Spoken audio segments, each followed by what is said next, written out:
What's up, YouTube? This your main man, AB the Hero, back again with another video, and we gotta recap this Big Baller Brand International Tournament.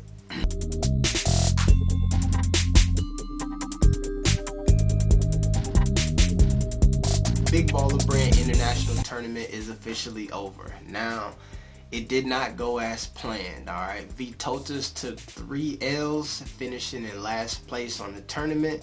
The team that won it all was the Wilkie Morsky Saskatchewan team. Viv Riga took 2nd place. Helios Suns took 3rd place. It was a learning experience for Vitotas, obviously. Now, I will let y'all know that I intended on being more productive with the coverage of this whole thing, but I didn't realize that how difficult it would be to cover this tournament that was at 2 o'clock in the afternoon on a Monday and Tuesday, which is a work day for me. All right. Also, what I noticed is in watching it that there was not as much attendance for this game as other games in the past, and from what some folks were trying to speculate was that it was because LeVar's comments that he made while he was in London. I don't believe that to be true, because there's another article where before LeVar even went to London where he spoke extremely highly of Lithuania and how much love they've showed to his family and just super highly. So I don't think that they don't seem to be that petty to be like, oh, we taking those comments that serious. The games though were being played, I want to say at 9 o'clock, 9:30 there as well. So either way, that's a super late game. For me, that's in the middle of a work day, and for over there, that's almost at bedtime, especially if you got to go to work the next day. So I believe that's what you could attribute to the low attendance. I'm not sure. I'm not from over there. Somebody from Lithuania let me know. The interesting thing about these 3 games was every game was different. All right, we seen the first game where Vitotas came out versus Viv Riga and looked like it was about to be a blowout. They got walked down, took a L. All right, you seen the second game versus Wilkie Morsky where Vitotas just basically got blew out the entire game. And then we see this third game versus the Helios Suns where it was a pretty close game the whole way through. Both teams were kind of battling back and forth. And then just at the end, we seen Vitotas really just clunk out, and they could not put a couple plays together to get the W. While it would be extremely easy to come up with a lot of negatives to take away from this, the biggest positive that I can see walking away from this is that it's a learning experience. This team really got put into a few different positions in 3 days that they hopefully could learn from. Also, they had a couple weeks off, so the conditioning didn't seem to be up to par. And as we know from back when the Ball brothers first got there and LeVar was pushing the team in the other Big Baller Brand Challenge games, the one thing that he commended them on is being Ferraris and getting out there and running and nobody being able to keep up with them. In this tournament, we seen that these Ferraris was running out of gas. Into that last game, we seen just folks' legs not being under them, not being able to hit shots. This was some of Jello's kind of worst shooting in this game. Jello only scored 1 3 in each of the last 2 games. Inside the paint, now he was dominant, but from outside, where it's more about your legs, just wasn't on. I didn't realize this, but BC Vitotas has their own YouTube channel. I feel like they just really started posting videos, but they posted an interview with LeVar, and he kind of was recapping all of the things that the team learned. And I felt like in that interview, he kind of highlighted some things that I felt like he took away from this. And what they understand is they got to play for each other. And that wasn't happening because we were divided. I got my style, I got my boys. They got their little style, European. Sess is over here, I'm over here. I'm mad at Sess, he mad at me. Trying to figure this. It's figured out now on the fact that it had to be a lot bad going on before you band together. And that's what I mean by bag it up. And throw all the cards on the table and see why everybody's mad. And then express our feelings to each other and understand the ultimate goal is to win. And when you win, it brings more money to the club. It brings more people to the fans to see. Don't lose no more home games. And don't worry about their playing time, because we're all on the same mission as we don't want to go to Division II. Then it breaks down. So let's stay up, play together. If you play one game, good. If you don't, let's go hard in practice. Let's prepare better. Let's talk to each other better and high-five each other when we go in and out. So once the chemistry, and I think it's good, because I'm not going to jump on Seth no more. He's going to do his thing, but hopefully it'll be a lot easier for him now. Because just like I was telling Seth's son, it's hard for me to scream at his father and him to be nice to me. He's like, now he got to pick a side. But he likes me because I let him loose. You make a mistake, I don't care. Keep playing. You can score the ball, man. You can play. His defense look better. And it's just like, you're not doing nothing wrong. Just playing. But they all getting better. Even as you see, he kind of talked about the team being divided, right? And them mostly being divided down the middle of folks wanting to run his style, folks wanting to run the coach's style.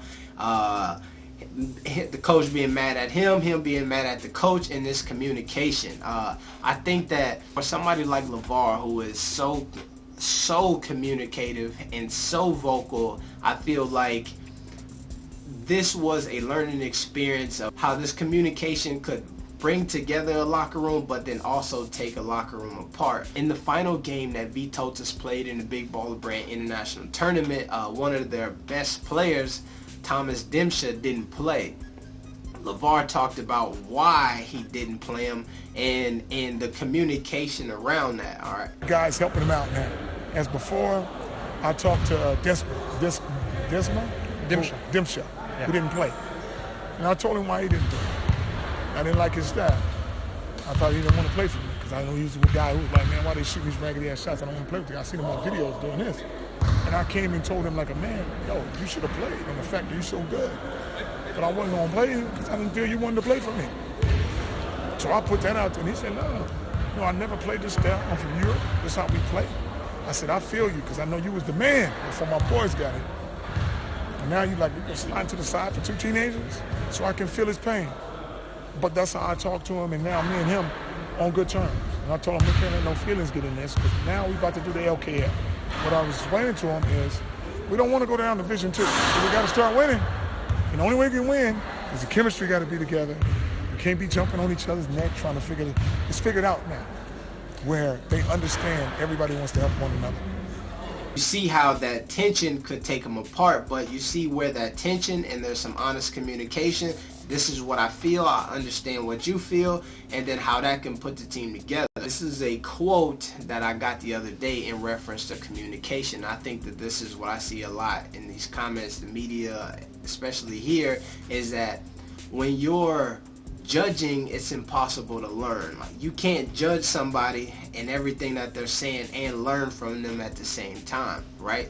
So if you think about that, when you start to pick sides before you even have a conversation, you're not really having a conversation, you're having a recital of information. So what I think that we're learning from this, and I think what Vytautas is going to take from this moving forward, is that the communication that they have going, because the communication is coming from everywhere. The coach speaks his mind, LeVar speaks his mind, the players, you can see it in their body language a lot of times. So the communication is there, but I feel like this tournament is showing them that they all have to listen to each other in order to really get the answers. I think that LeVar is probably going to walk away with a greater respect for the schemes and defensively as the coach was trying to implement, but you also know that the coach is going to walk away with a deeper respect for LeVar's offense and even his defensive style at times. I feel like moving forward in these upcoming LKL games, Vytautas is going to be a problem. That's my kind of thought process on the Big Baller Brand International Challenge. Some other interesting information about the Big Baller Brand International Challenge was this. Each team got rewarded for playing in it. The fourth place team got $500. Third place $1,000, second place $2,000, and then the first place team got $3,000. Now, It's not individually, it's as a whole team, so they had to split the winnings, but the MVP of the tournament also got a pair of ZO2s. We seen Jello bring out the G3s for the first time. In the G3s, Jello showed up and put up hella points. He had 31 in the first game, 26 in the second game, and 30 in this game. We seen Melo in the new colorway of the MB1s, so this was a big deal for the Big Baller brand, right? You just expanded into 3 other countries. It's an international tournament, so you know other countries are watching because there's eventually going to be an opportunity for them to play in this, and they're going to want to know, like, how was it? Like, is it worth it? So it seemed like it was a well-oiled machine. The game started on time. The Vitotas games showed up on Facebook, so that was some exposure there. So I can foresee this thing growing and being bigger and bigger. I will say you should go over to the Vitotas page and watch that full LeVar Ball interview. A lot of great information. The man knows how to talk and find the positive in the situations now, and he sounds super calculated. Now they say his hindsight is 20/20. This could be like after it's over, I'm gonna put this together. But you see, as he talks about these things, people are going to come out about in the comments and have questions on. I feel like he gave great answers to those questions. So anything you may be thinking like, man, I want to know what LeVar think about this, really he went in on it in this interview, from Melo learning that, you know, with this injury, in order to stay healthy, he's going to have to put on some weight. He's going to have to take exercise seriously and be prepared for the punishment, because when you're playing with these bigger dudes, they're going to foul you, and it's going to hurt a little bit more when you 16 and you weigh as much as a wet paper bag. He also talked about Jello being able to learn from, you're a scorer. When you're a scorer, you can't get tired, right? When the game get on the line, it's the fourth quarter and we need a bucket, we're going to you for said bucket. So you got to show up. There's no like, I'm tired now. So all of that stuff, this stuff physically, the team as a whole learned mentally just from being through all of that and banding together. So really good interview over there, man. The tournament, I would have loved to seen them win all 3 games, but I think that what you also got is, you see that these teams showed up and they really wanted to play, right? And I think that it kind of gives a little bit more credibility to the Big Baller brand tournament games and challenge games, because obviously based on the first go around, we seen them just, you know what I'm saying, sweep everybody, go 5-0. But we see here folks showed up and they really wanted to win, which interesting, and it reminds me of that one game where the Vitotas beat one of the LKL teams who were decided to play in the Big Baller brand tournament challenge game, and the coach was like, well, yeah, we lost, but it's just a friendly game, we're not taking it serious. In this one, everybody showed up to play and everybody showed up to get a W, and this was real basketball. So the competition level is still higher than what LaMelo would be playing at Chino Hills, for sure. You can't convince me that he would be playing better players in high school basketball today in Chino Hills. I'm not going for that one. College basketball, I feel like it's debatable. Especially if you're talking about high level, right? A Duke who's got 5 or 6 NBA players on the team, right?